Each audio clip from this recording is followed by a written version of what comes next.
Welcome to Boost My Grade South Africa. Today's EMS lesson is all about the history of money.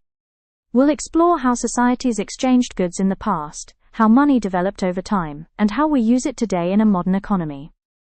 By the end of this lesson, you should be able to describe how traditional societies exchanged goods and services, explain bartering, promissory notes, coins, and paper money, understand electronic banking, identify the main roles and functions of money. This lesson is fully CAPS aligned for Grade 7 EMS Term 1. Let's start with traditional societies. Traditional societies are communities that lived long ago and relied on simple tools, farming, hunting, and trading within small groups. They did not use money. Instead, they exchanged goods and services directly through a system known as bartering. In a bartering system, people swap goods or services without using money.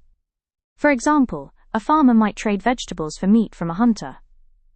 Bartering worked well in small, close-knit communities, but it had problems. Sometimes people couldn't agree on the value of items, or they needed what the other person didn't have. These challenges led to the need for a new way of exchanging goods. There were three big challenges with bartering. No common value. Different people valued items differently. Double coincidence of wants. You had to find someone who wanted what you had and had what you wanted. Difficult to store wealth. Goods like crops and animals could spoil or die. These problems led to the development of money. As societies became bigger and more complex, they needed a standard way to trade. This is when money began to develop. The first forms of money were simple items that everyone agreed had value. In many ancient societies, items like cowrie shells, salt, beads, and metal pieces were used as early forms of money. These items were portable, durable, and widely accepted, making trade easier. As trade expanded, people needed a safer, easier way to carry value.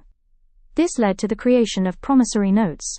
A promissory note was a written promise stating that a person would pay a certain amount of money later.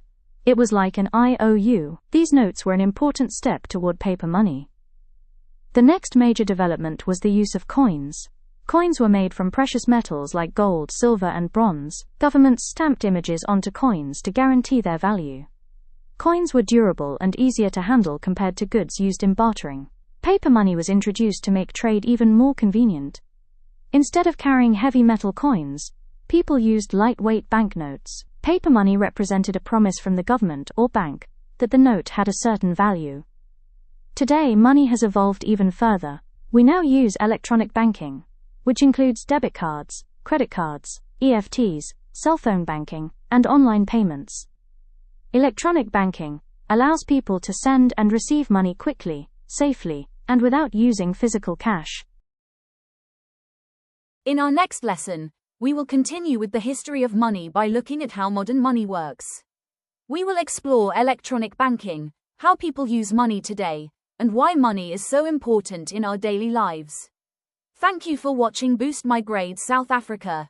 Please don't forget to like, share, and subscribe to our channel for more CAPS-aligned EMS lessons.